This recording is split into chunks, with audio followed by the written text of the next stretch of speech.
1,80,00,000 ರು ವೆಚ್ಚದ ಅಭಿವೃದ್ಧಿ ಕಾಮಗಾರಿಗೆ ಶಾಸಕ ದರ್ಶನ್ ಪುಟ್ಟಣ್ಣಯ್ಯ ಅವರು ಭೂಮಿ ಪೂಜೆ ನೆರವೇರಿಸಿದರು.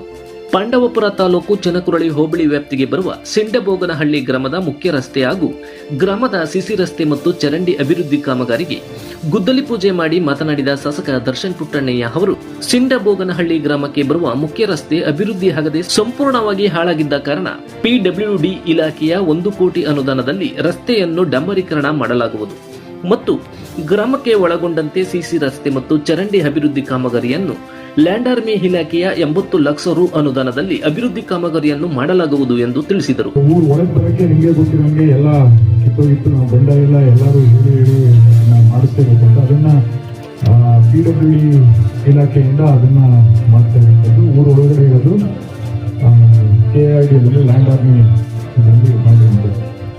ಇದನ್ನ ಎಲ್ಲರೂ ದಯವಿಟ್ಟು ಊರಲ್ಲಿ ಕೇಳ್ಕೊಳ್ಳೋದೇನೆ ಎಲ್ಲ ಸಹಕಾರ ಕೊಟ್ಟು ಊರಿನ ರಸ್ತೆಗಳನ್ನ ಏನು ಮನೆ ಹತ್ರ ಬಂದಾಗ ಸಣ್ಣ ಪುಟ್ಟ ಸಮಸ್ಯೆಗಳಾಯ್ತು ಅದೆಲ್ಲ ದಯವಿಟ್ಟು ನೀವು ನಿಂತ್ಕೊಂಡು ನೀವು ರಸ್ತೆ ಮಾಡ್ತಾ ಇದನ್ನ ಸರಿಯಾಗಿ ಮಾಡಿಸ್ತೀರಿ ಅಂತ ನಿಮಗೆ ಕಳಕಳಿಗೆ ಮನವಿ ಮಾಡ್ಕೊಂಡು,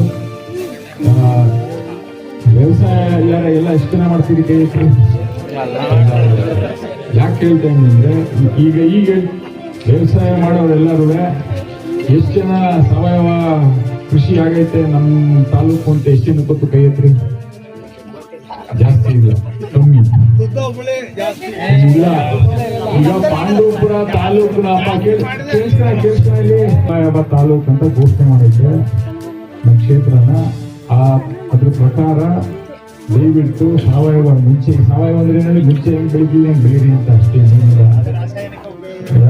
ಈಗೇನು ನಾವು ಗೊಬ್ಬರ ಹಾಕ್ತೀವಿ, ಹಿಂದೆ ಯಾವ ಥರ ನೀವು ತಿಪ್ಪೆ ಗೊಬ್ಬರ ಹಾಕೊಂಡು ಬೆಳೆ ಬೆಳಿತೀವ್ರಿ ಆ ಥರ ಬೆಳೆ ಬೆಳೀರಿ ಅಂತ ಸರ್ಕಾರದಿಂದ ಘೋಷಣೆ ಮಾಡೈತೆ. ಸರ್ಕಾರದಿಂದ ಪ್ರೋತ್ಸಾಹ ಏನು ಕೊಡಬೇಕು ಅದನ್ನು ಪ್ರತಿ ರೈತರಿಗೂ ಕೊಡ್ತಾರೆ. ದಯವಿಟ್ಟು ಆ ನಿಟ್ಟಿನಲ್ಲಿ ಯಾಕೆ ಸಾವಯವ ಕಡೆ ಹೋಗ್ಬೇಕು ಅಂತ ಹೇಳಿದ್ರೆ 2 ಪ್ರಮುಖ ಉದ್ದೇಶಗಳು. ಮೊದಲನೇದಾಗಿ ನಮ್ಮ ಆರೋಗ್ಯ ಸರಿಯಾಗಿರ್ತದೆ. ನಾವು ಏನು ಬೆಳೆ ಬೆಳೀತಾ ಇದೀವಿ ಅದರಿಂದ ಆರೋಗ್ಯ ಸರಿಪಡಿಸ್ಕೊಳ್ಳೋಕೆ ಸಾಧ್ಯ ಆಯ್ತು. ನಿಮಗೆ ಗೊತ್ತಿರೋಂಥದ್ದು, ಯಾವ ಆಸ್ಪತ್ರೆಗೆ ಹೋದ್ರೆ 2 ಲಕ್ಷ 3 ಲಕ್ಷ ಅಂದ್ರೆ ಮನೆಗೆ ಬೆಳಿಗ್ಗೆ ಇರ್ತದೆ.